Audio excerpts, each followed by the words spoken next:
I'm going to listen now. Were you not listening before? I was listening, but I was also panicking and trying to distract from the panic. Why were you trying to distract from the panic? Because I did not want to be in the panic. What was the panic telling you? The panic was telling me many things. Okay? Yes, there. What is that thing that you were most running away from in the panic? I am still attempting to find a way to live and interact in this day-to-day world, and I am finding it more and more difficult. Why are you finding it difficult? Because why am I finding it difficult? I wanted to give you a quick answer, but I know that is just it's not the deeper answer. That is good that you recognize that. I am having the uncomfortableness of releasing and not understanding that much what I will end up with once it's released. And because here in this existence, there is an experience of scarcity and lack. And I have experienced that in a physical sense, and in every sense that can exist here of a sense of lack, I have experienced it, and it is very, very uncomfortable, and I do not want to be in that position again. Yes. And the releasing of that, which is not serving me, is igniting the anxiety about being without, and not knowing that will be filled, that will be full.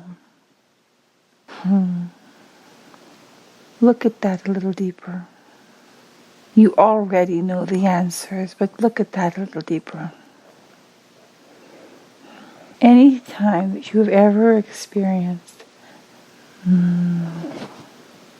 moments of without, are those not also the very moments when you realize, in those moments where you are the most without and the most desperate, are not those the moments when you knew most deeply that you truly were not alone? These superficial experiences that you are having here in the physical have been clouding your perception as to what is really present. Okay? Yeah. You are having those thoughts come up that, what if I'm going insane? What if I said, of course you are, because compared to them, it is dependent upon the benchmark upon which you are describing as sanity. If your benchmark of sanity is that which works in the darkest of the dark, then you are definitely not that. If your benchmark is being in line with God and all that is divine in the vast that there is, then you are beautiful and doing wonderfully. The thoughts that came up a moment ago, before you came in here, before you finally were able to, okay, I will give in, I will take this path, this trip. You had the thoughts about how being in touch with God and the divine is processed there. That space. You have to have some kind of credentials to prove. And those credentials, no matter what you give them, will always be attacked and questioned. And you will be looked upon as a charlatan. You also know that in that experience, interaction with anything that's divine is considered to be that of a hierarchical manner. It's extremely prevalent in the faith circles because they see God in a hierarchical manner, and anyone who has interacts, and has messages and connections with God, they therefore see as if it is legitimate, would be definitely higher up and deserving of a different kind of interaction and reverence. But anyone who claims that they have had these interactions is seen as someone who is claiming to be more important, more valuable, and deserving of more recognition and deference. This is not true. This is not true. You have forgotten these parts. Not completely, but somewhat. You have purposely said, I do not want to be well known. I do not want to have people coming to me for the answers. Not that I would not want to help individuals as they, or even others as they present themselves, but in the physical expression that is here, you want to keep it small and quiet. You want to be the little quiet lady that is kind and can offer good advice, but you do not want it to be beyond that. And that is seen that in this space where you are, that is beneficial. It is not beneficial for those on earth to always be on a pilgrimage to a great wise person.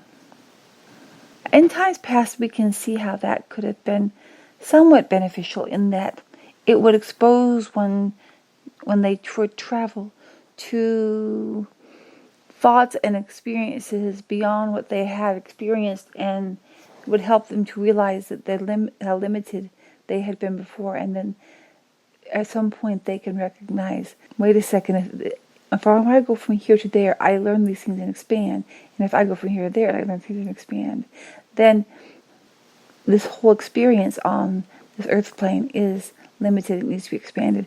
And if you catch it and you recognize it, you will also realize that when one dies, you're still limited in many instances. Unless it is that you have returned to God, the source of all light. If there is anything else that you have gone to or experienced upon your leaving the physical expression, the physical incarnation, then you are still of a limited perspective. Yes, you are understanding this.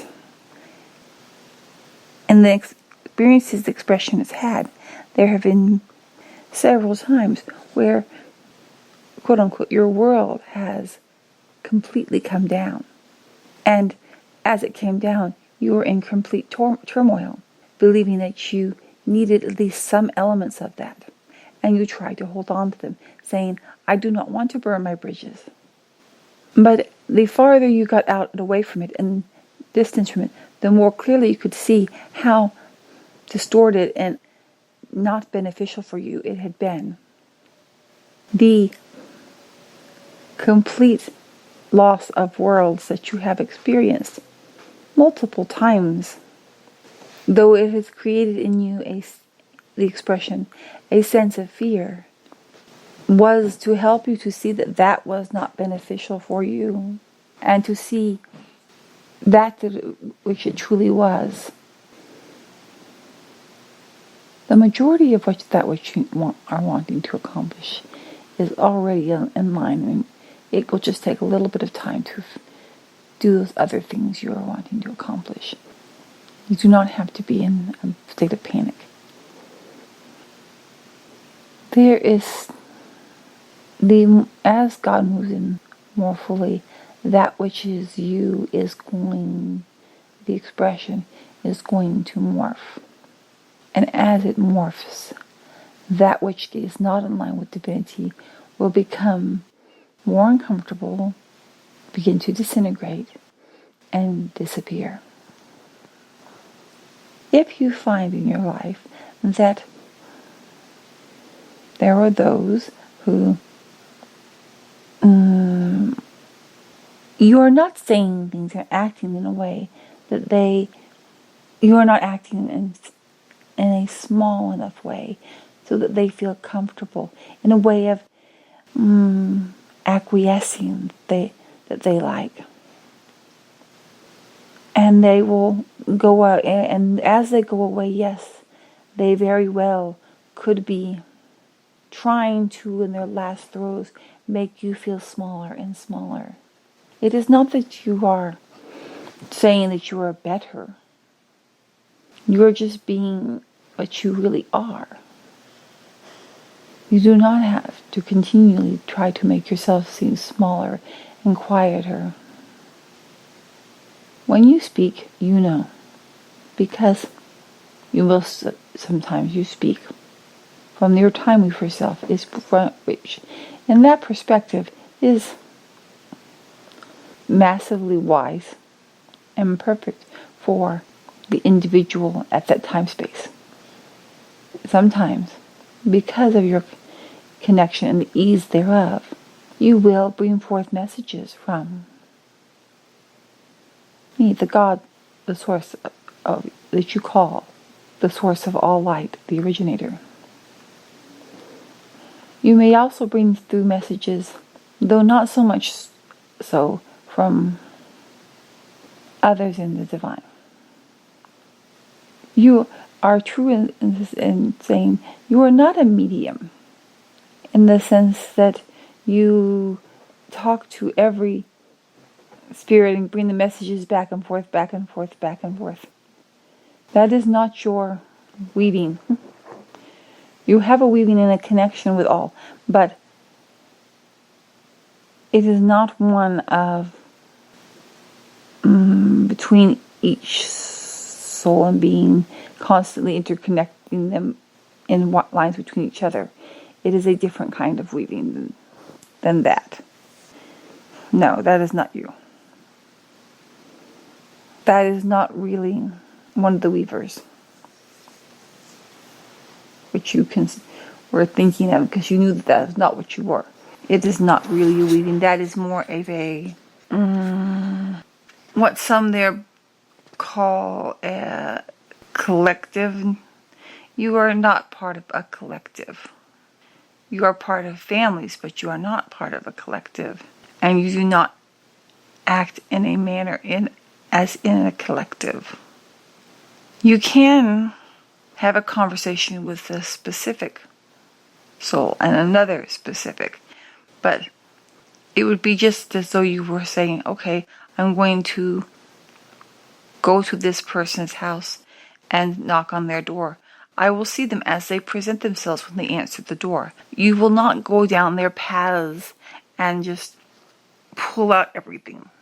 That would not be beneficial for anyone.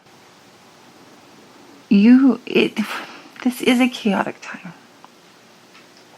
But if there's anyone that is okay in chaos, it is most assuredly you. Because that which is the underlying flow and movement and direction you are aware of.